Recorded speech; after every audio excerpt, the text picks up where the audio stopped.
एवं परम वंदनीय माता जी की गोद में बैठे हमारे समस्त देवतुल्य भाइयों को मेरा प्रणाम। भाइयों, हम सभी हर रविवार की भांति इस रविवार को भी अपने युवा मंडल में आए हैं अच्छे विचारों को ग्रहण करने के लिए। यहाँ से बताए जाने वाले हर एक विचार श्री कृष्ण द्वारा बताए गए वह विचार जो कि अर्जुन के जीवन में आता है तो अर्जुन को क्रांतिकारी बनाता है, उसकी भांति होता है। आदरणीय मनीष भैया, आदरणीय निशांत भैया, आदरणीय प्रिंस भैया के द्वारा दिया गया हर एक सद्विचार हमारे जीवन में उस अर्जुन की भांति प्रकाश देता है। जैसे अर्जुन डाइवर्ट होकर के महाभारत के समय में अपना अस्त्र शस्त्र छोड़ दिया था। अर्जुन को सभी लोग कहते थे कि बहुत बड़ा योद्धा है, उसके पास अत्यंत बल है, उसका निशाना तो इतना अच्छा है कि उसके निशाने से कोई बच नहीं सकता है। लेकिन वही अर्जुन महाभारत में अपने अस्त्र शस्त्र को छोड़ करके कृष्ण के पास जाकर के कहता है कि मेरे सामने इतने सारे कौरव खड़े हैं, उसमें इतने सारे बलिष्ठ योद्धा हैं, उन योद्धाओं को मैं मारूंगा कैसे। अर्जुन वहाँ मोह की भाषा बोलता है और कहता है कि ये सब मेरे मामा, दादा, मेरे ताऊ ये लोग हैं। लेकिन वास्तविक बात था कि अर्जुन को एक भय ऐसा आ गया था कि मैं इन लोगों को मार ही नहीं सकता हूँ, ये लोग मेरे से ज़्यादा बलवान है। भीष्म पितामह के पास जाकर के उनको देख करके अर्जुन श्री कृष्ण से कहता है कि ये मेरे ताऊ हैं जिन्हें इच्छा मृत्यु का वरदान प्राप्त है, ये मेरे दादा हैं जिनकी इच्छा के बिना इन्हें कोई मार ही नहीं सकता, इन्हें मैं कैसे मार पाऊंगा। पूरे महाभारत में पूरे कौरव और पांडवों को जिन्होंने युद्ध की कला सिखाई, गुरु द्रोणाचार्य जिनका मैं शिष्य हूँ, वो मेरे से ज़्यादा जानते हैं, उन्हें मैं कैसे मार पाऊंगा। हमारे कुल गुरु जिन्होंने मेरे कई सारे वंशजों को धनुर्विद्या का ज्ञान दिया, कृपाचार्य, उनको मैं कैसे मारूंगा। अर्जुन भयभीत होता है, उसके दोनों पांव डगमगाने लगते हैं, अस्त्र शस्त्र हाथ से छूट जाता है। ये वही अर्जुन था जो 14 वर्षों तक आउट ऑफ प्रैक्टिस होने के बावजूद भी विराट की गौओं को जब कौरव चुरा ले गए थे तब अकेले जाकर के उन गौओं को छुड़ा करके लाया था। यही वही अर्जुन था। इस अर्जुन को हो क्या गया था साहब, तो ये अर्जुन भी कायरों की भाषा बोलने लगा था। ये वही अर्जुन है। आज के समय में एक ओलंपिक के खिलाड़ी को आप 5 महीने से खेल से दूर कर दीजिए, फिर उसको स्टेडियम में उतारिए, चलो तुम्हें ओलंपिक खेलना है, वो खिलाड़ी भी जो होगा वो आउट ऑफ प्रैक्टिस चला जाएगा, वो भी बहुत अच्छा नहीं कर पाएगा।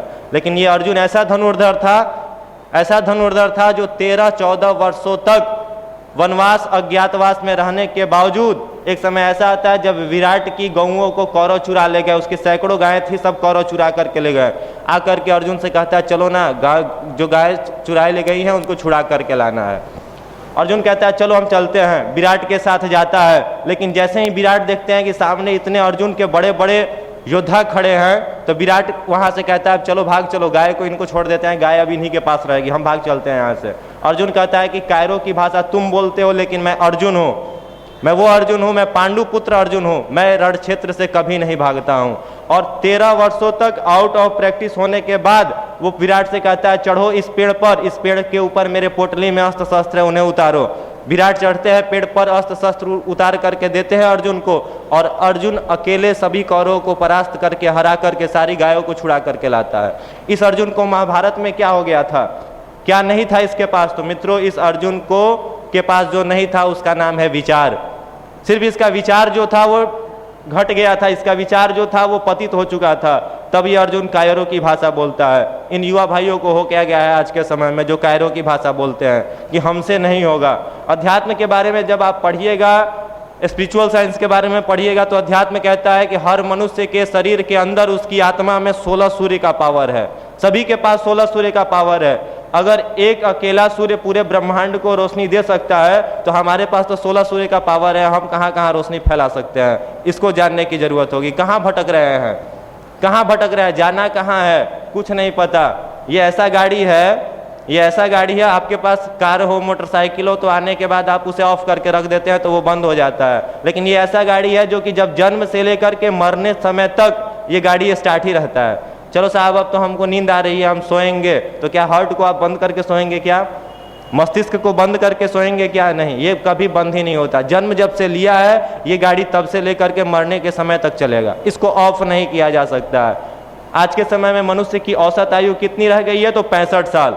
मनुष्य की औसत आयु जो है 65 साल है, जिसमें से 20 साल 25 साल हमने गुजार दिया। हमारे पास बचा कितना समय? अभी हमारे भाई प्रभात जी गाना सुना रहे थे, जिंदगी एक किराए का घर है। ये अकाट्य सत्य है, यहाँ से एक दिन जाने की भी व्यवस्था है और जाना ही होगा, किसी का परमानेंट व्यवस्था नहीं है। फिर हम वास्तविक जो सही बात है, सत्य है, उसे क्यों भूल के रखते हैं? वो सोच लेते हैं अरे मरना भी है, तो टेंशन में आ जाते हैं। वास्तविक जीवन तो वही है। हम लोग हैं कौन? तो परम पूज्य गुरुदेव की एक किताब है मैं क्या हूँ, मौका मिले तो जरूर पढ़िएगा। उसमें लिखते हैं कि हम क्या है, तो हम सोर्स ऑफ एनर्जी हैं। भगवान क्या है, तो भगवान के बारे में कहते हैं गुरु जी कि वो एक एनर्जी है, एक ऊर्जा है भगवान। और ये भी बात है कि उसी ऊर्जा के एक अंश उसी ऊर्जा का वो हमारे अंदर है। वही एक ऊर्जा को लेकर के हम कार्य कर रहे हैं। Law of conservation of energy में आपने पढ़ा है कि energy neither be created nor destroyed but it can change to one form to another. ऊर्जा न तो पैदा की जा सकती है, न ही नष्ट किया जा सकता है, उसे रूपांतरित किया जाता है एक रूप से दूसरे रूप में। फिर हम मर कैसे सकते हैं? हम मर कैसे सकते हैं? इसका रूपांतरण होता है, एक शरीर से वो दूसरे शरीर में चला जाता है, ट्रांसफर हो जाता है। लेकिन जो मनुष्य का जीवन मिला है, इसको सही से ढंग से जीना होगा।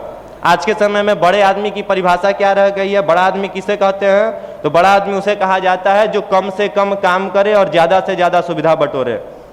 अरे साहब, ये तो बड़े आदमी हैं, कम काम करते हैं, लेकिन इनके पास प्रॉपर्टी इतना है कि कई मंजिला बिल्डिंग बना करके रखे हैं, इनकी कई सारी गाड़ियाँ चलती, उसे बड़ा आदमी माना जाता है। परम पूज्य गुरुदेव के बारे में परम पूज्य गुरुदेव कहते हैं कि बड़ा आदमी वह है जो ज़्यादा से ज़्यादा काम करे और कम से कम सुविधा बटोरे। साहब, इनका तो कुछ थ्योरी ही उल्टा है। फिर हम मानेंगे कैसे? तो गुरुदेव कहते हैं जो कम से कम काम करे वो कामचोर, और जो दूसरों का माल हड़प करके खाने का कोशिश करे वो हरामखोर। अपने किताबों में लिखते हैं जो कम से कम काम करे वो कामचोर, और जो ज़्यादा से ज़्यादा सुविधा बटोरे वो हरामखोर, दूसरे का माल मार करके खाने का प्रयास कर रहा है। ऐसा जीवन जीने से पता है मित्रों, प्रजनन और पेट पालन करने के लिए अगर हम सिर्फ धरती पर है तो वो एक जानवर भी कर लेता है। एक कुत्ता भी, बिल्ली जो होता है वो भी प्रजनन और पेट पालन मजे में कर लेता है। लेकिन हमारे जीवन का जो उद्देश्य है उस पर खरा उतरना होगा। भटक कहाँ रहे